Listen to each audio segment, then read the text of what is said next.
De maatregelen die de overheid heeft genomen ter voorkoming van verspreiding van het coronavirus hebben grote gevolgen voor de culturele en creatieve sector. De toekomst is hoogst onzeker en dus zorgelijk. Maar in Broek in Waterland, bij Neeltje Pater, gaan ze moedig voorwaarts. Ze komen vandaag met een muzikale verrassing. Never know how much I love you. Never know how much I care. When you put your arms around me, I get a fever that's so hard to bear. You give me fever. We hadden zoiets van, we vinden het toch heel leuk om iets te doen. En Neeltje Pater is altijd wel van de verrassingsdingetjes. En wij hebben natuurlijk als muzikanten ontzettend veel zin om te spelen. En dit kan en dit is er nu en het zonnetje schijnt. En hoppakee, spelen. Fever in the morning, fever all through the night. Wij geven een concertje voor de mensen die hier wonen.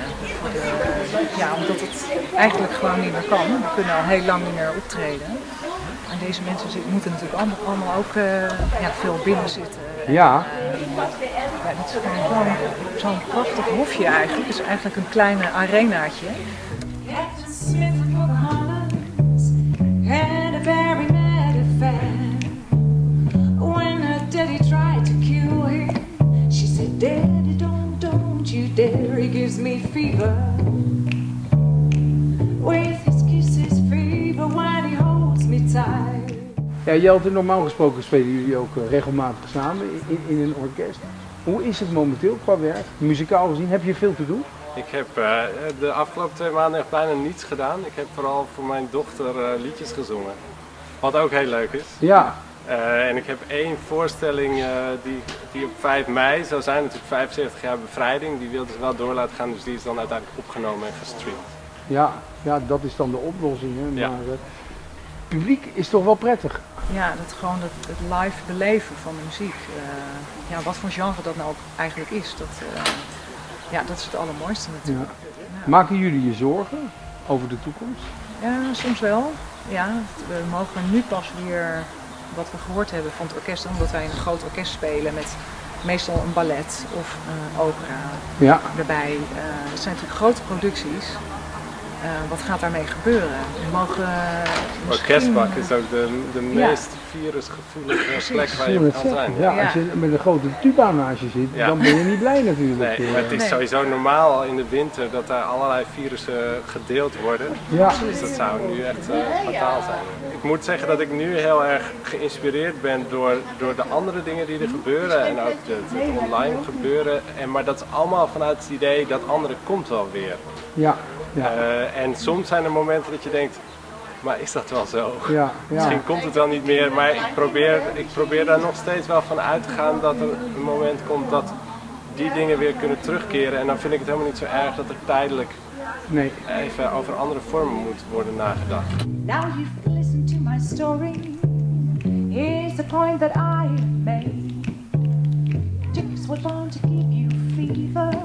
Be it Fahrenheit or centigrade, they give you fever.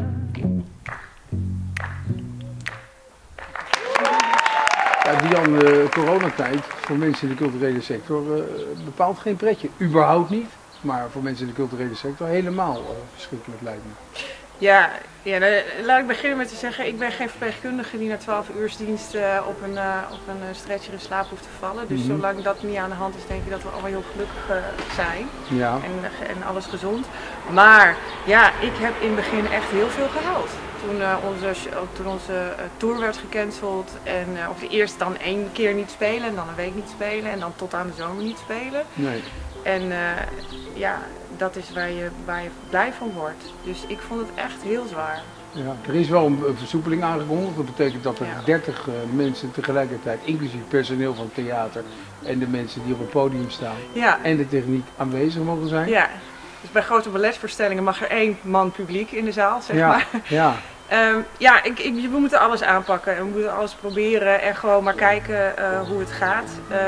Roeien met de riemen die je hebt. Voor comedy denk ik ook. Zo'n hele grote zaal en dan 100 man erin gaat best als die 100 man bij elkaar zitten. Maar als dat helemaal zo verspreid zit, ik weet het nog niet zo goed. When the night is calm, oh, the land is dark,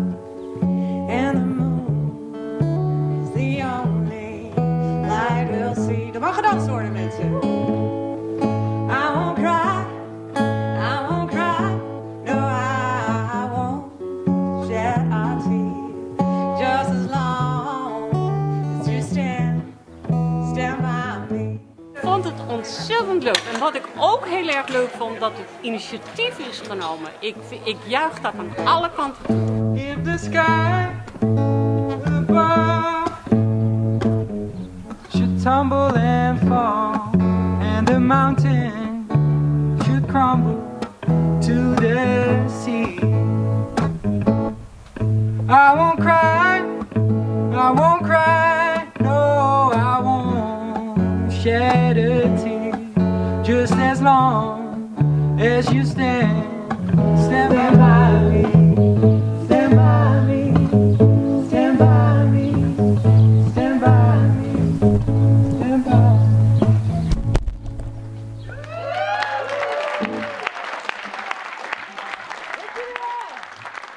Ik hoop dat we dat van de corona overhouden, dat er meer dit soort dingen en zeker deze prachtige ruimte besteed wordt.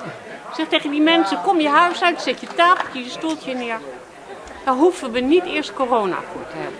Maar ik vond het een fantastisch initiatief en ik hoop dat het herhaling krijgt.